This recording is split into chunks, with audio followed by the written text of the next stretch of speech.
বন্ধুরা, এইখানে আমি আজকে রিল শুট করেছি। আর দেখো কত রোদ আমাদের এখানে মাঠে। এটা হচ্ছে বসিরহাটের স্টেশনের পাশের মাঠটা। এখানে রিল শুট করেছি, এত রোদ, গরমে মাথা আমার পাগল হয়ে যাচ্ছে, কি বলবো, ভীষণ রোদ। আর আমি যেখানে মানে বসিরহাটে এসছি সেখান দিয়েই মানে এখানে তো রোদ, প্রচুর রোদ পড়ে।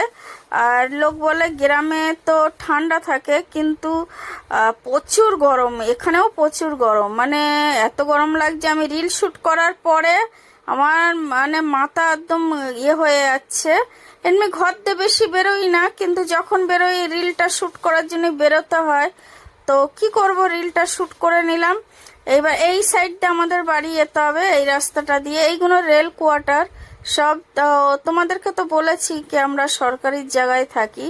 তো এখানে রেল কোয়ার্টারে এখন জানি না, এসব সব পরে হয়তো তুলে দেবে, ঠিক আছে। তো এখানে কৃষ্ণ ঠাকুরের গান হয়, তারপরে এখানে দুর্গাপুজো হয় এই মাঠটায়। এখানে ভালো ভালো মানে অনুষ্ঠান এখানেই হয়, মেলা হয়, তারপরে চড়ক মেলা হয় এই মাঠটাতে।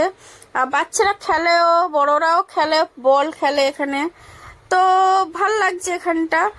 আর বাবুকে বললাম, এখানে হাওয়াটা চলছে ভালো, কিন্তু এই যে রোদটা লাগছে না, এই রোদে বন্ধুরা মাথাটা খারাপ হয়ে যাচ্ছে।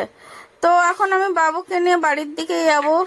গিয়ে আজকের মা করবে চিকেন ভাত। মা বললো আমি চিকেন ভাত করব। আর এই দেখো একটা ছোট্ট ছাগলের বাচ্চা আমাকে দেখে জোরে দৌড়ালো, ঠিক আছে। আমার ছাগলের ছোট ছোট বাচ্চাগুলো খুব ভালো লাগে, কেননা ওরা ত্রিং ত্রিং করে লাপায়, খুব ভালো লাগে। আর জানি না মানুষ এদের মাংস কি করে খায়, আমি জানি না, কেননা আমি তো একদম মানে এইসব এগ্রি করি না। তো বন্ধুরা, এইবার আমি বাড়ির দিকে যাব আগিয়ে। আর বাবুকে বললাম যে বাবু তো রোদ্দুরের জন্য একটা গাছ আছে, গাছের তলায় দাঁড়িয়ে আছে, আর রিল শুট করছে, আর ওখানেই দাঁড়িয়ে আছে। আমি বললাম চ বাড়ির দিকে চ। আর এইবার হাঁটতে হাঁটতে বাড়ির দিকে যাচ্ছে। এই দেখো এইদিকে এই পাশেও রেল কোয়ার্টার, এই পাশেও রেল কোয়ার্টার, আর আমার পিছনের দিকে মাঠটার ওই সাইডের দিকে রেলওয়ে স্টেশন, বসিরহাট স্টেশন। তো এখান দিয়ে সোজা আমি বাড়ির দিকে যাচ্ছি এখন। আর রোদ এত লাগছে যে দাঁড়াতে পারছি না, মাথাটা তো পুরো ফেটে যাচ্ছে, আমার গরম হয়ে গেছে মাথা। আর এখন এই যাচ্ছি সাইড দিয়ে, দেখো একটা জবা ফুল গাছ।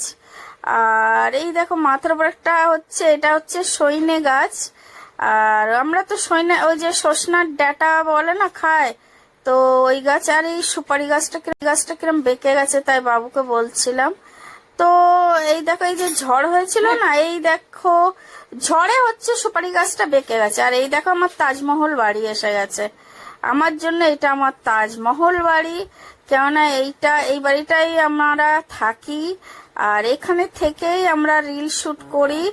আর আমার জন্য এটা তাজমহলের মতন বাড়ি, কেননা যারা বড় বড় বাড়িতে থাকো, বড় বড় ফ্ল্যাটে থাকো, বড় বড় বাড়িতে থাকো, জানি না তাদের কতটা শান্তি আছে, মানসিক শান্তি।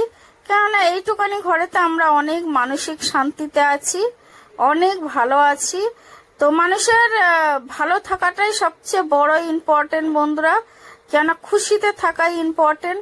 কে বড় লোক কে গরিব লোক আমি এইটা জানি না, আমি শুধু এইটুকুই জানি মানসিকের শান্তিটা ইম্পর্টেন্ট।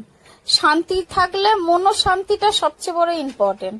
মনোশান্তি যদি থাকে, মানুষের রাস্তায় থাকুক, চাই ফুটপাতে থাকুক, চাই ঝুবড়িতে থাকুক, চাই বড় বাড়িতে থাকুক, ফ্ল্যাটে থাকুক, মানসিক শান্তি থাকলে সবচেয়ে বড় শান্তি বন্ধুরা। এর চেয়ে বড় শান্তি আমার মন বলে না কিছু আছে। তো বন্ধুরা, লাভ ইউ বন্ধুরা, নমস্কার।